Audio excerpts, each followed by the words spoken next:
Good afternoon, everyone. Facebook Live.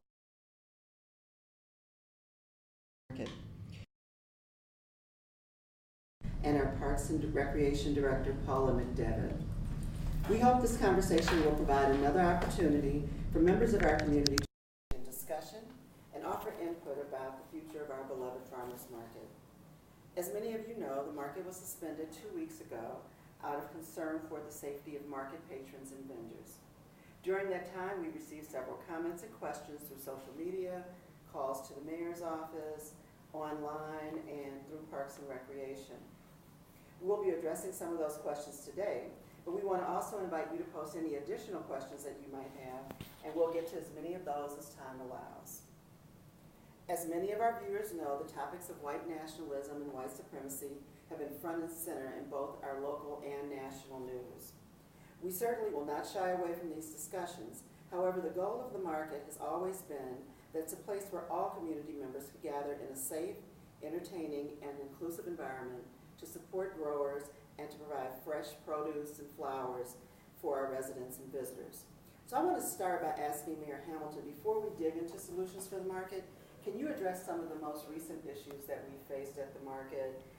We know we've had protests and events that led to the 2 weeks suspension, but just want to ask you if you could update us a little bit. Sure. Thank you, Beverly, and thanks everybody for joining us. I think many of you know, but just to recount quickly, the farmers market, which has been around for 45 years, had some changes in its atmosphere this year related to a particular vendor that had been associated with, has been associated with, as you mentioned, white supremacy, white nationalism, some of these ideologies that are a scourge on our community that I've made clear we want to do everything we can to continue to improve Bloomington. We've been dealing with that for hundreds of years, and we still have work to do on it.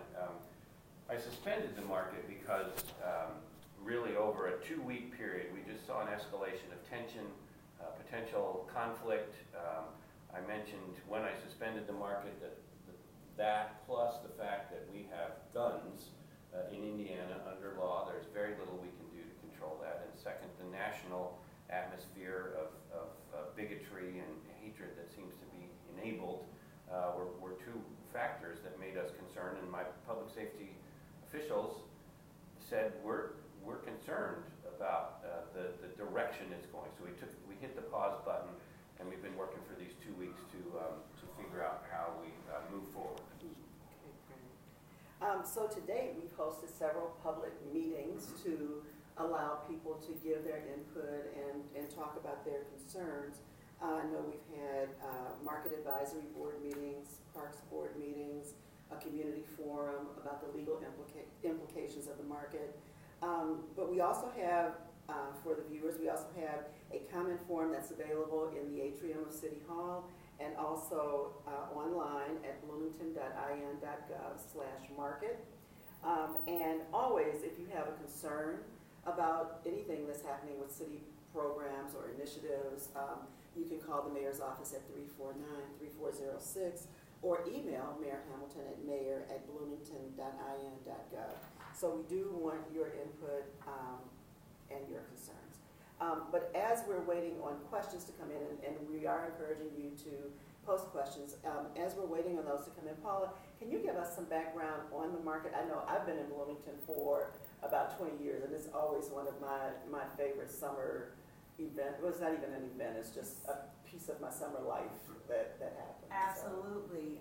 Well, as Mayor Hamilton said, the market's been around for 45 years, and I know there's a number of us in the community that remember when it was down by the library in a little small parking lot.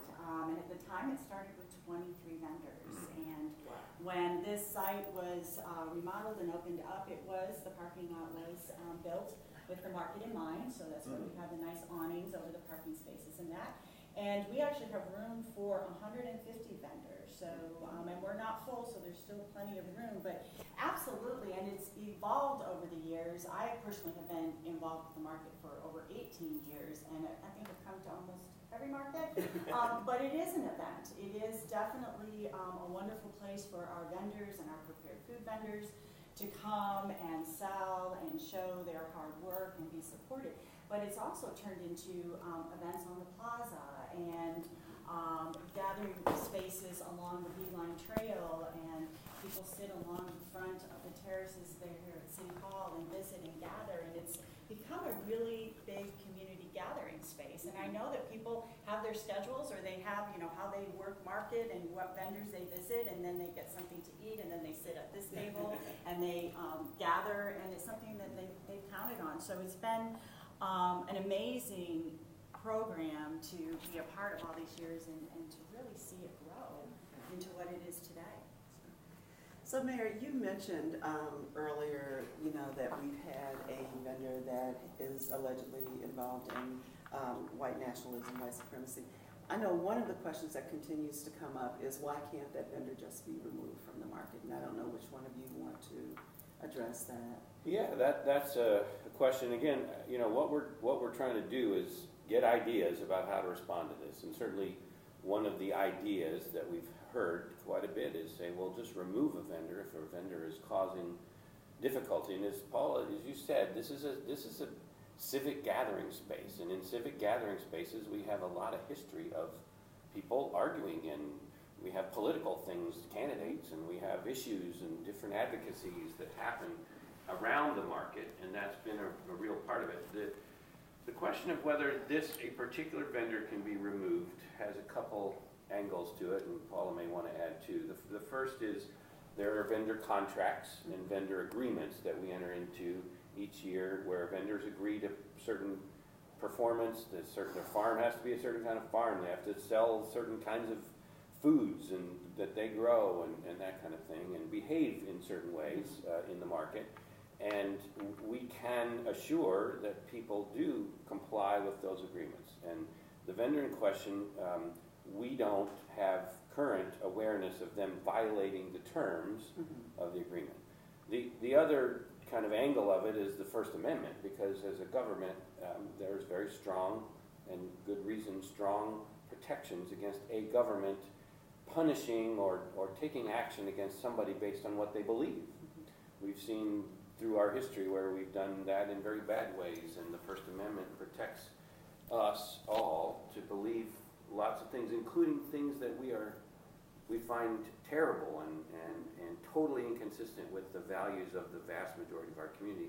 But we do have restrictions on punishing or disciplining or acting against somebody based on their beliefs. So that combination as a public market makes it very difficult to monitor or change things based on what a particular vendor or person. I don't know if you Well, and I'd just like to add to that too, as far as the contracts and the guidelines and the rules and the regulation. We have a Farmers Market Advisory Council, and that is a group of volunteers, 9 members, and they represent the vendors at market, prepared food vendors, as well as customers. And that is a group that works very hard year-round on issues that arise at market. And so, you know, in the history when there has been an issue or there's a question about a product that's being sold and if that was grown on that particular farm, that's a group that our staff work very, very closely with to address those issues. And for the history of having that advisory council, it's been a really good landing spot for staff to check in with vendor representatives, with customers, and address the issues, and then they can communicate that back out. And they work very closely, the advisory council, with our board of park commissioners too. So there is a whole avenue set up to be able to run market. Let me just add to, I mean, I know the Farmers Market Advisory Committee was involved early in thinking about this, but the government cannot control or act upon you based upon your thoughts or speech, but we can make very clear, and I have and will continue to make very clear, that the government can speak in favor of the approaches and the ideologies that we think are best, and we can speak out against, and I have, that white supremacy and white nationalism and the bigotry that we see around us, both locally and around the country, we can speak out forcefully against. Bloomington does not welcome white supremacy. We've been fighting it for 200 years, as I said in my comments, that most of Bloomington's history had white supremacy baked into it, overtly and covertly. But today, on behalf of our community, I can speak out, and I do speak out, that we do not want those ideologies present. We believe that inclusion and everyone being welcome, and our community is stronger when we have everyone here and that everyone belongs here. We can make that clear over and over, which we need to. There are limits on what we can do if people disagree with that, and some people do disagree with that. But I speak on behalf of our community to say our market is based and our community is based today on the principles that everyone is welcome. We do not want to create space for hate or bigotry. We don't want space for that here within the limits of the law that we can do. Thank you. So again, viewers, I'm Beverly Calender-Anderson. This is Mayor John Hamilton and Paula McDevitt, the Director of Parks and Recreation. We are encouraging your questions. Please post any questions that you have or comments that you'd like to share with us. Mayor, you talked about this being a public market. I know that there have been questions about maybe privatizing the market. What would be the issues around doing that? Is that a possibility? Is that something that we want to think about? So, right, as the city has run the market for 45 years and it's on public property now. It doesn't have to be that way forever. We know in Brown County, for example, it's a privately run market, and our winter market is a privately run market. And one of the advantages that people have suggested, if it's a privately run market, the managers, the overseers, organizers of that market aren't subject to the First Amendment, like the city, which is true. Organizers of such a market could have rules about behavior and thought and beliefs that they could impose on that market. That would allow a market to be more discriminating, if you will, on who can participate in the market. There are pluses and minuses in that. The history of governments privatizing things because of constitutional problems are not good. Most of the recent history is when governments did not want to comply with integration rules, and they say, well, we don't want our pool to be integrated, so we're going to let a private entity run the pool, and then they can let in who they want, and that kind of thing. Or we've seen it in public education sometimes. So I think it's an issue worth thinking about, but it has policy implications, symbolic implications as well as a city, and then I think programmatically too. We've run it for the city, I haven't been here that long, but the city has run it, and we think we've helped make it a good market. So absolutely, and it's really grown from the vendors to now at this site is a wonderful site, and it allows our program staff to program it. So that's why when people come to market, they see a variety of entertainment. There's festivals on the plaza. Outside organizations can work with our staff to reserve the plaza and then have their event. And so that's something that our department brings to it. The creativity and Fair of the Arts is another wonderful example of that. And then just the marketing and the exposure that our department is able to really sell the market and encourage people to come down and really promote everything that market is. Yeah. But it's a live question. I mean, I think it's a fair question for the community to keep wrestling with. Yeah. How many staff, Paula, do you have that work specifically with market? Sure. We have one full-time staff member, Sarah Mullen, and then Marcia Veldman is 25 hours a week, not quite full-time. Yeah. And they are the primary ones focused on market, but they also in their area run our community garden program, which is quite extensive and being added to with Switchyard Park. And then the Affair of the Arts is managed by another full-time staff member. But really it's so it really takes all those people to make it work. It absolutely does. Yeah. So we have a question from Daniel. Daniel, thank you for your question.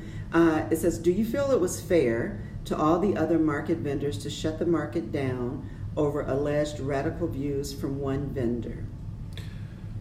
We shut the market down for public safety. I certainly didn't want to shut the market down. I'm very sensitive to, I know Paula is, all of us about the cost to the vendors, but ultimately it was a question, can we be sure, given the trajectory that we saw online and other indications that the market would be safe, and it was shut down for that. So in a way, no, I don't think it's fair. It's certainly not advisable. It wasn't what we wanted to do. You know, it was awful. The first weekend we closed the market down were 2 terrible violent events around the country in public gathering spaces. The first focus is making sure we're keeping people safe. Okay. It was a really difficult decision, and one that the staff, didn't take lightly, and made phone calls to the vendors and the prepared food vendors. And that night that we made those calls, to sit and listen to our staff making those calls, it was really, really difficult. Yeah. And but as Mayor Hamilton said, public safety is number one for everyone who's in that space. Yeah. Another question we have, some vendors are saying that they are not being included in the discussion and planning for the market reopening. Is this true? And Paula, how are vendors being included in the discussion and planning? Well, I do know that our staff has been communicating with a lot of vendors and answering emails and answering the phone and having discussion. As you alluded to, we've had a number of public opportunities, the Farmers Market Advisory Council, and I do know that those meetings were well attended, one that there was a lot of nice, good discussion back and forth and being represented, and we're encouraging people to continue to reach out and to fill out the online survey, but staff are communicating and taking all suggestions. And I met with the head of the Market Vendors Advisory Committee. I've had formal meetings with vendors. As you said, there are 120 some odd vendors. They don't all agree. There are a lot of different views in the vendors on how this should be handled. I was at the pop-up market, if we call it that, last Saturday, and spoke to a number of vendors, and I think we want input from everyone about how our community reclaims our community market. As I said when we suspended this is a community market. It's a community challenge, and we need a community response to fix it and reclaim it. And the vendors are certainly a key part of that community. They've made this market what it is, along with all the patrons who come to see them. Yeah. Okay. So back on July 27th, there was an arrest made at the market. Can you talk about, and I know that the market has traditionally been a place where protests have happened, people have been able to, give their different opinions about a variety of things. But can you talk about this particular arrest and why a peaceful protester was arrested and not other people who were standing around that may have been armed? I know some people had knives, but they weren't arrested. Can you talk about that a little bit? Sure. You want? I'll start, and then and this was an event that again nobody wanted to happen, I guess. I would say, I'm not sure exactly. There may have been some who this was an intentional thing. The market is a very vibrant public space. It has had and will continue to have very vibrant public dialogue, engagement, protest, advocacy. We got people with petitions to sign, and I don't think we allow money to be solicited, donated there, but for a long time, well before me, and I know, Paula, you can share this, there have been rules about where some of that public advocacy takes place, and this is under the guise that governments can kind of set time, manner, and place restrictions on speech. And the vending area itself, where the market vendors operate and sell, has been designated as not a place for political advocacy, for leafleting, for signs and banners. We have other areas that are established for that, and that is a very common thing that governments do, is set up certain spaces in order to protect the commerce. And I would just say, and the person who was arrested, and Paula can go into this more, was holding a sign in front of a vendor, and was told that is against the market rules. You can't do that. you'll have to move. And she chose not to move. She was requested several times, including from the police, and said, look, you're violating the rules. You're going to be arrested if you don't stop. And she said, well, you're going to have to arrest me. So she was arrested peacefully, removed. And I'll just say, I'm talking too much, but Paula, you can jump too. We could change those rules. Those are rules that the city and the market have had for quite some time. We could change the rules, which then would mean all through the vendor area, anybody could come with a sign that was advocating for, fair treatment of animals or reproductive rights or gun rights or KKK rights or all those things would then be kind of open, fair to everybody. Instead, we've said no to that, and a person who chooses to violate it was arrested, while others who were asked to move along didn't. So I don't know if you want to ask. No, I'll add to that. The number one responsibility our staff have every Saturday opening up is that they are preparing the site for thousands of people to come through. So you have to have rules and guidelines to keep that space safe. And so we have these guidelines, and we have made it a practice for a very, very long time. We ask people to, you can't have dogs in the market, for example, and we've approached people and asked them to move out of market. And so yes, we have Information Alley, which works. It's an area that people who have an issue, or they want to debate an issue, or they have a sign or flyers, and that it's a location that they can go to. And then we do have a border outside of market along the sidewalks for those activities to take place as well. And that is all in the effort to keep the commerce, the center part of market, moving and flowing. And yes, in that particular case, again, with safety as our number one priority, when this young woman was in front of the vendor booth, it became a safety concern very, very quickly, which escalated. And that is what our staff are trained to do, is we have policies and procedures to follow in situations like that, and that's what we did that day. And I would say, look, I agree with her sign. I agreed with her message and her methods even. I think she was peaceful. She was wanting to make a statement, and a lot of us agree with that statement. It's just in terms of managing a public space, we can't be selective about how we monitor that too. So, what was average attendance at the market in 2018? You probably don't know for 2019, but maybe 20. I'm sorry. That's okay. No, I can tell you that.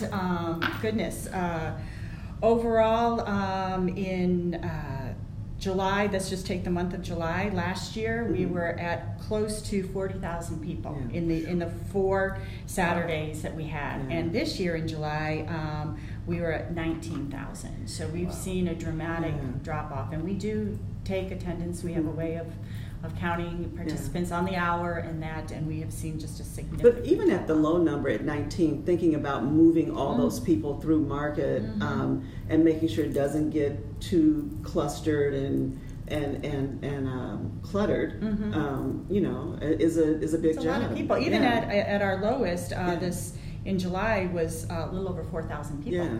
That's a lot of people. That's a lot of people in this space. Yes. It's a lot of vegetables. Yeah. Yes. So Carb Combs is joining us this afternoon, and he wants to know, what has changed in the past 2 weeks? How has the threat been addressed? Is the threat lower than it was? Individual vendors have not been approached as of yesterday. Have you contacted them? So apparently someone has said that to him. So during the last 2 weeks, again, we hit the suspend, the pause button in order to review procedures, try to analyze how best to protect public safety, look at a bunch of different options, and we continue to welcome ideas even through today. And please let us know your thoughts. We're going to be talking tomorrow on Tuesday about the plans going forward, and we'll be sharing what we've, in more specifics, as we've reviewed all these options, what do we think is the right step in the short term to go forward. But I also want to, the community needs to own this market, embrace it. We want to make sure it's safe, vibrant, welcoming, inclusive. But there's a lot of work to do underlying this. I mean, there are reasons that white supremacy and this bigotry is kind of rising up. Hate crimes are up across the country. People are speaking out in ways that they wouldn't have spoken out a short 2 or 3, 5 years ago. And the national climate, I mean, goodness sakes, just what we've seen both in acts of violence, but also microaggressions and words exchanged. We have a lot of work to do as a community to keep getting better at being an inclusive and welcoming community. And the market is a part of that conversation, but it's only a part of that conversation. It's a lot bigger question. But in the short run, asking what will be done, we'll announce more tomorrow, but in the last couple of weeks we've been really trying to dig in. We've talked to national experts. We were on the phone this morning. I've talked to other mayors. We've talked to national experts who've seen this kind of conflict and issue arise and try to understand how do we best manage it, respond to it, remediate it, if you will. Yeah, apparently this is not an issue that is just exclusive to Bloomington, that this is an issue that is happening throughout the country. And so someone asked, what policy decisions are you planning to keep hate groups out? Well, it's tricky. I mean, what we try to do in Bloomington is create a community that welcomes all, that says everyone belongs in Bloomington. Whatever your faith, whatever your race, whatever your nationality, whatever your citizenship status, whatever your other beliefs, hate groups are on the rise in America. It demands our attention every day and every week. We do that both from a kind of public safety measure, knowing that we've seen some eruptions of violence, but also from a community effort, the safe, civil, and just community effort that we've begun over the last 3 years to dig into how do we make this a safe and civil and just community. Hate groups, I mean, they've been with us a long time, and they're not going to win. I'm confident of that. America is too strong. Bloomington is too strong. But we have to be ever vigilant and attentive and caring of each other to make clear hate doesn't win, love wins, caring wins, inclusion wins. But it's we're a 200 years old city. It's been a struggle for 200 years, and we need to keep working at it. Yeah. So can Bloomington put into place guidelines where vendors have to commit to not participating in hate groups and use the use of hate speech? So that's a good question. I'm not a lawyer. I want to be careful. That's kind of a legal question of what a city can and can't do. I think it's a very real question about how we can manage, for example, next year's market. I know we will have engagement looking at how we do that. There are definitely limits on what a government can do about your speech and your beliefs and your belonging to certain organizations. But it's a very good question, and I can't give an answer to that today other than to say we want to keep looking at it and exploring how best to do that within the bounds of the law. And I'll jump in here too. Now, while market is open April through November, we have a very long season. We don't take those 3 months off in between. That's where the work gets done in evaluating the season that just ended and then preparing for the upcoming season. So that is a time where staff and the advisory council have in the past dove into issues deeper and review things, and that's a good opportunity to have those discussions and make plans as we prepare for the next market season. Great. So I want to mention to our viewers that we're getting a lot of comments, a lot of questions. So unfortunately, we won't be able to address them all in this hour. We're going to get to as many as we can, and I think some of them will be answered. If we're not able to get to your question, we'll answer it on Facebook later. So David, who is joining us, says, as a matter of public safety, could the vendor be physically isolated from other vendors? Well, it's a good question, and again, public safety is the first priority, as well as then the vibrant market, and we're looking at all those options. I would just say that we have vendor contracts, and Paula knows I've been to at least one, maybe two of those meetings where they have you fill city council chambers with the vendors who bid and get their spots, and it's quite an extensive event. An event where they come together for the first time to kick off the season, and it's there's a point system. We have families that have been part of the market for generations, and they earn points through the season, and then those points mean something when they do the vendor sign up and select their spaces. So it's a pretty intricate system, but we're looking at all options. And again, we fundamental is protecting public safety and making sure we can do that. Okay. So Jack wants to know, could the mayor's office sit down with both sides and see what could be done to make both sides feel safe while at the market? Right now, both sides have instilled fear in one another and the community. If the fear could be dialed down, then maybe the market might be able to go on as before. Well, that's a good question, Jack. The short answer is yes. We have been, the city has been, and representatives of the city have been sitting down with the wide range of interest groups who are concerned about the market, who care about the market, see good things, see bad things, and yes, we have not found to date an easy solution to that, I would say, through those discussions, but I think they will continue. And I want to mention, I feel like I need to mention guns too, because I often say, look, we can have disputes, we can have conflict that can be mediated and that can be discussed, and Bloomington's full of different viewpoints. The toxic challenge is when weaponry is around when those disputes happen, because that is a huge challenge to public safety. We've obviously seen it around the country, and as people I think probably know, Indiana has some of the most restrictive laws stopping a municipality from doing things to protect against armaments and weaponry. We have literally, people can carry weapons almost anywhere in the public spaces of the city, with the exception of schools and courtroom, and IU has its own campus that they can control, but at our public pools, at our public parks, we cannot, under state law, restrict weaponry generally being used, being carried. And that includes guns, knives. Yep. Yeah. And that ought to be changed. We used to be able to restrict weapons in parks, at a movie night, or at the pool, and state law was changed to disallow that. And I think that was a bad move. I've actually reached out also to our federal representatives just recently to say, please, I want to sit down. We're scheduling meetings to say you've got to pass common sense federal gun law to help us. Yeah. We're going to have disputes, but we need to have less violence and weaponry. So Monica would like to know, can you please explain how the vendor in question is not violating their contract in that they're not helping create a welcoming and safe environment?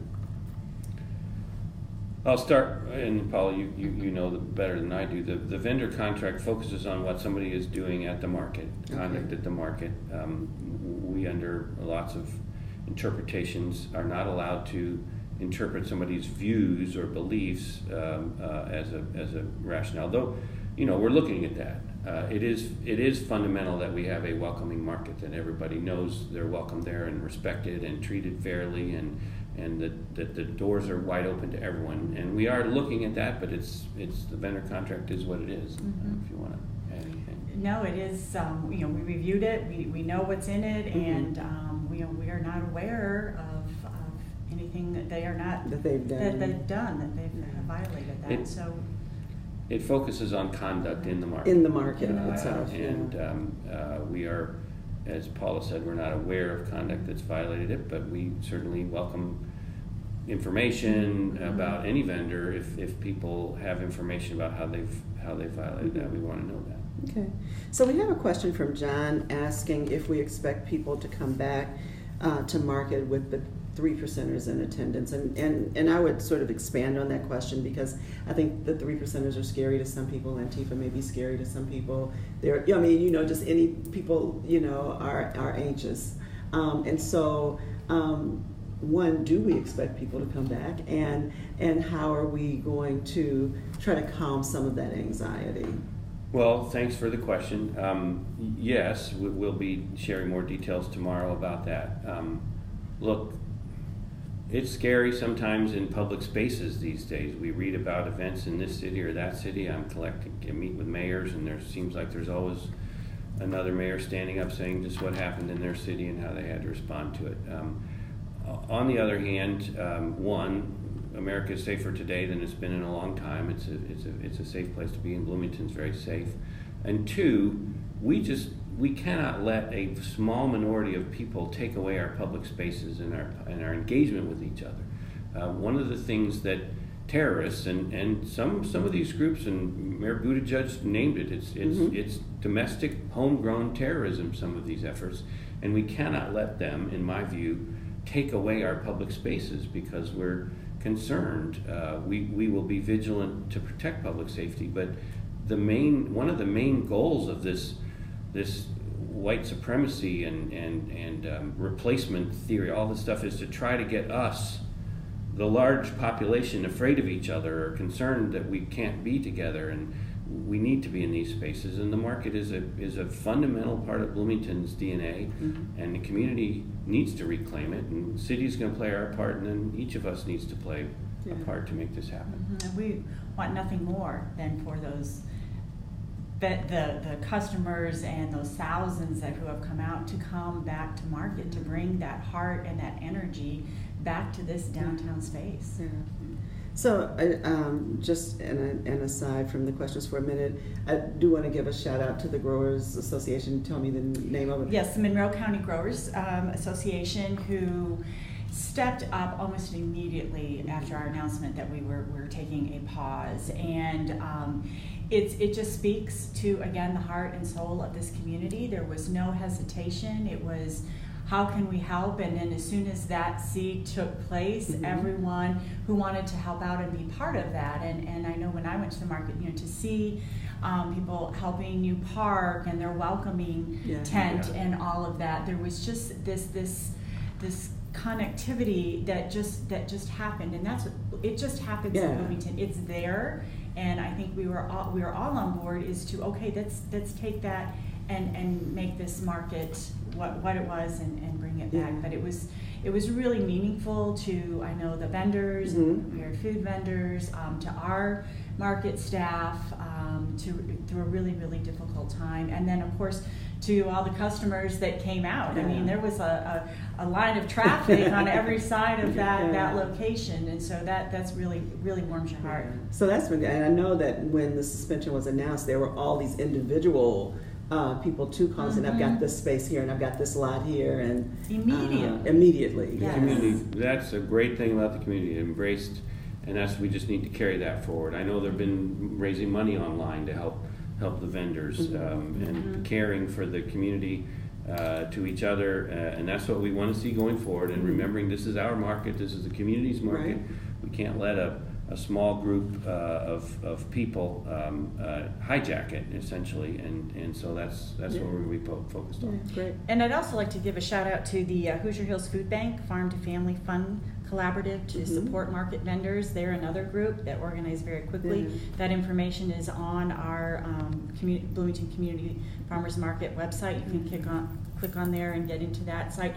But there was, again, not only for let's do something on Saturday morning, but how can we have these efforts ongoing to support United Way. And absolutely United Way. We heard from them right away. So it really says a lot about our community. And they can reach out to you or to our office too if people have ideas of how they want to help. Absolutely. We're welcome. Okay, great.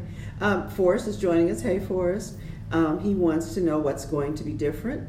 How will anything be different when it opens? The same concerns are present and the same threats will be there. And I know that you said you're going to be making an announcement tomorrow, but wanted to acknowledge Forrest's question. Thanks for the question. Today is really more listening about ideas and continuing to receive ideas about suggestions, and tomorrow we'll be talking about some of those changes and how we're approaching it.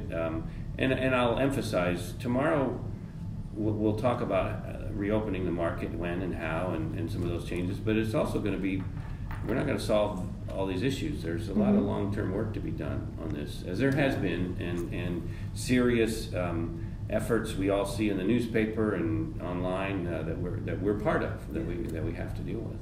Well, I think it's true. I mean, you said earlier, we didn't get here overnight. Like, this is not white supremacy, white nationalism. This is not a new issue, you know, and so it's not going to be resolved overnight, and it's not going to be resolved at the market. I mean, just by doing something at the market. So, yeah, we'll keep working on it.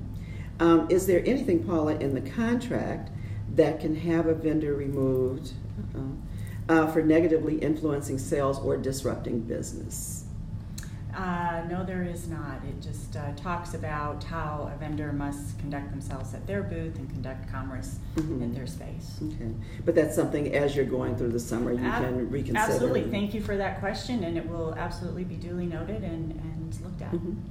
I'm not sure, Mayor, if you dealt with this before. I think maybe, but Grace asked, why can guns be limited in some state and city places like schools and courthouses, but not at the farmers market? Right. The state has passed a law, I think in 2012 or 13 or so, that dramatically limited a local government's ability to restrict guns. Now, let me remind you, any private establishment, a church, a restaurant, your home, most businesses have the right to say whether they want to allow people with weapons on their premises. IU, Indiana University campus, has its own rules. They're allowed to set those rules. But under Indiana law, strongly supported by the NRA, they passed a very, very radical right law that says no local governments can restrict almost anything about guns, ammunition, their carrying, their use in public spaces. Well, we can prohibit the discharge of a firearm. But we cannot stop somebody carrying a weapon in public space generally under Indiana law. And if we do it and can be sued, we have to pay triple attorney fees and very onerous requirements. It's terrible law, terrible law, and needs to be fixed. But that's what it is right now. Okay. So viewers, remember that you can always go to bloomington.in.gov/market for an online comment form or to see the frequently asked questions. We have covered some of those, but there are many more, and so you can see those. Beth says the farmers market has been run well and a wonderful place to spend Saturday mornings for many years. So thank you for that, Beth. The downtown location is perfect for many reasons and is good for other businesses downtown. A truly inclusive Bloomington could find a way to welcome even diverse ideas as long as no one is advocating violence or restricting rights.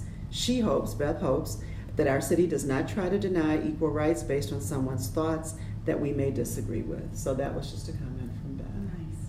Yeah.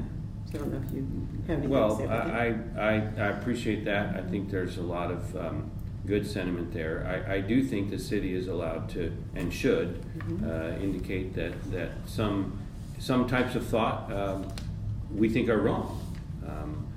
We are allowed to urge that people who propagate, who believe, who urge white supremacy are wrong. They're deeply wrong.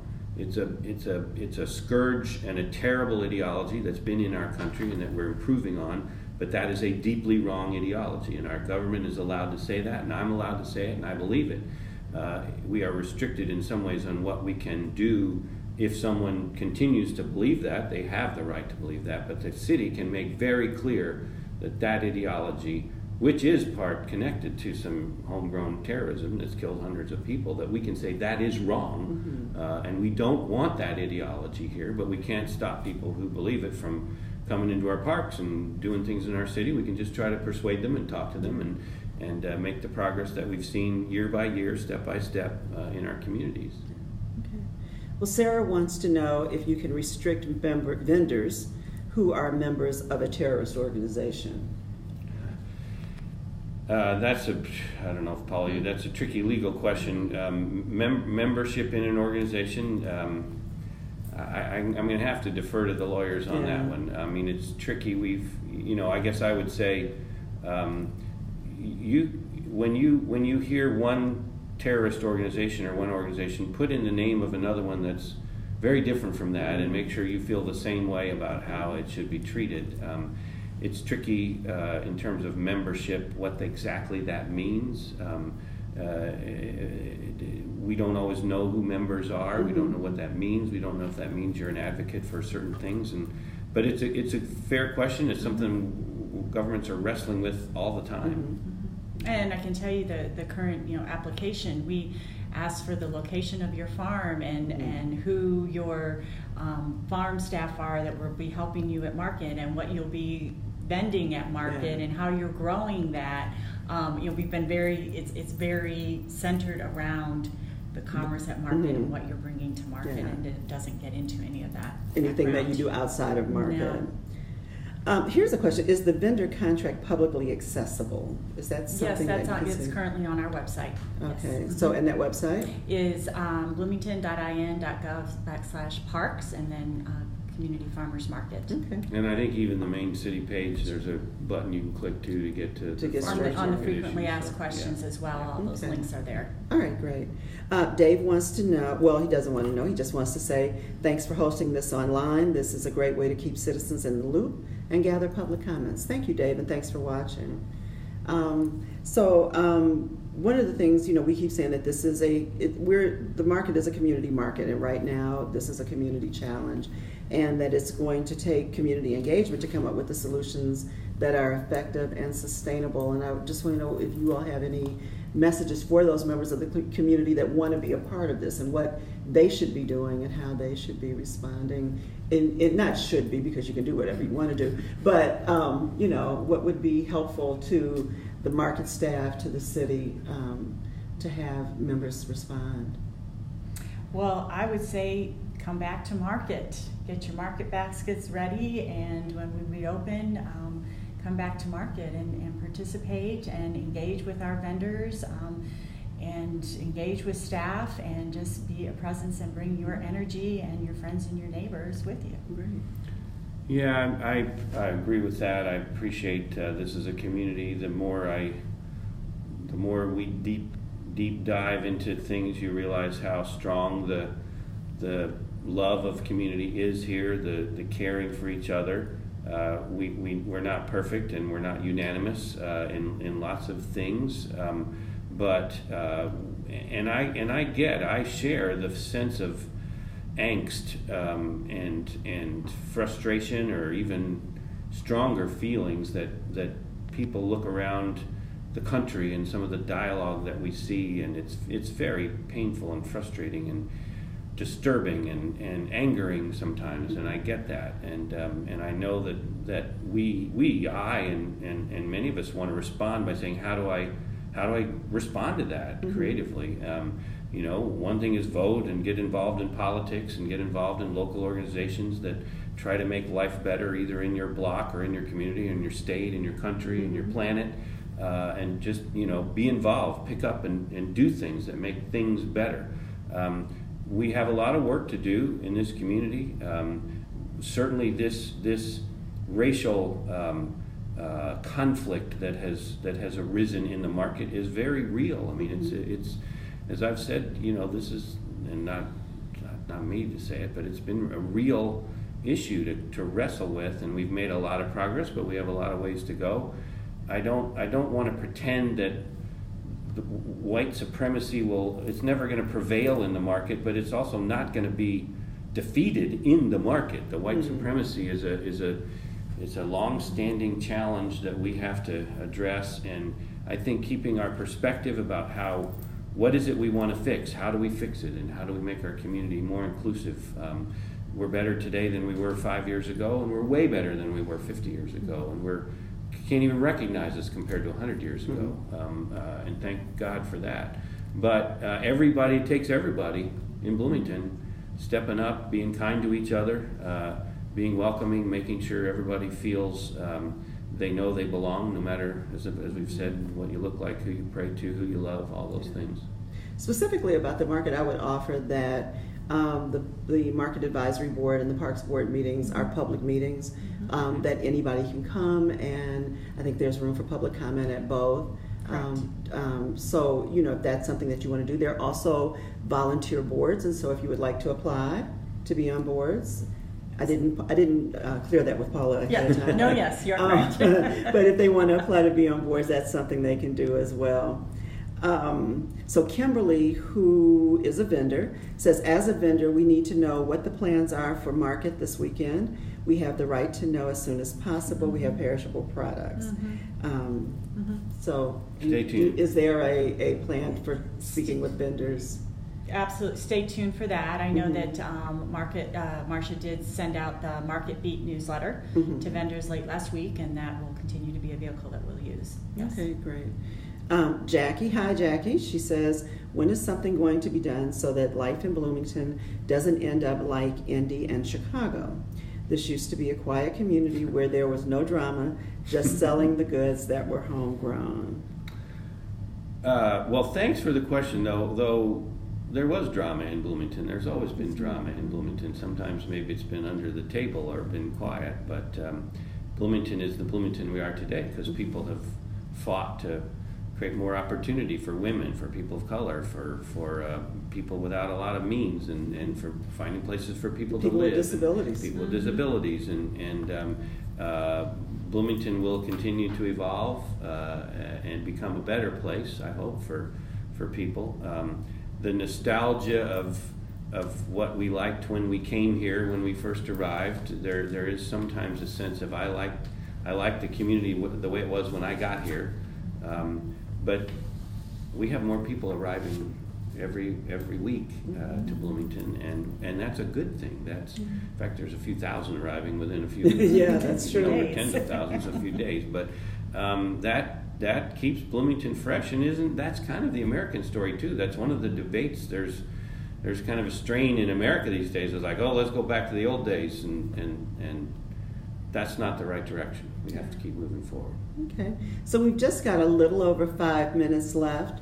So keep those questions coming. As I said, if we don't get to them today, we'll answer them on Facebook. We have this from Marjorie. Can you explain to your constituents why you allow leftist mob rule to drive decisions instead of the rule of law? The ACLU is watching. The vendor never introduced politics into the market. Why are you allowing harassment? Well, I think I would differ with that question. Okay. I think we're trying to support the values of Bloomington in the market. We certainly are trying to follow the law as best we can, and I think we're trying to embody the values of Bloomington in the market, which are inclusive and welcoming, and a place where communities can gather and engage. And I just disagree with the premise of that question, I guess. But, okay. Yeah. So we've had about 111 responses to the online form, which just went up on Friday, I believe. And people appreciate pretty much in this order: the local produce, other farm products like meats, cheeses, and their biggest concern is safety. So they would like to see some enforcement of rules and to redo the contract and not allow any kind of protest at the market. So I think I want to thank those 111 people that have responded, because again, going back to this as a community market, this is your market, and so we need that input from people.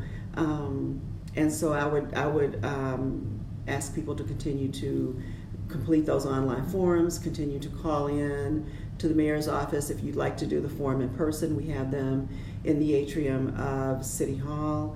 And so there are a lot of ways that you can have your opinion acknowledged, and we are taking all of that in. This conversation is not going to stop today. The conversation is not going to stop after the mayor's announcement tomorrow. This issue is an old issue, not old in the market, but it's not a new issue, and we're doing everything that we can to resolve it. So just because we have a few minutes left, I'm going to see if there are any last comments, Mayor or Paula, that you all would like to give to our audience today. Well, I would just like to thank everyone who has taken the time to offer suggestions, comments, to have their share their opinion. I think that's the only way forward and makes us better at what we do. And we are open to that. We have always run that way with community input. This is all of our community, and together we'll address the hard issues, we'll celebrate the positives and that. So I just want to thank people and encourage that engagement to continue, and excited for what moves us forward in the spirit of market.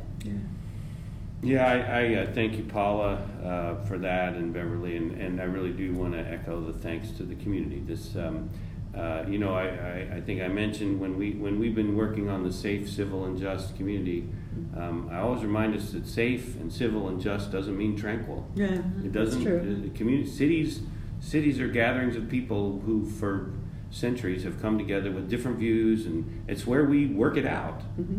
And the market is a place where that happens. It's also, and that's not always going to be tranquil, but it needs to be safe, and that's going to be our focus.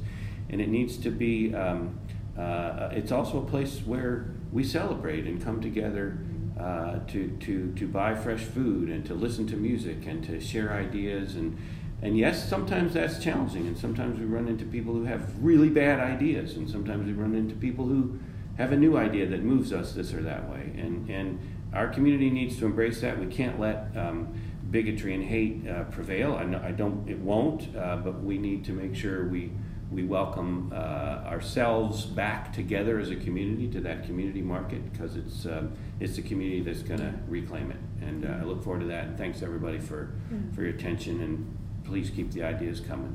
So I'd just like to end with saying our farmers market is a community market, and right now we're experiencing these challenges as a community. It's going to take community engagement to come up with solutions that are effective and sustainable.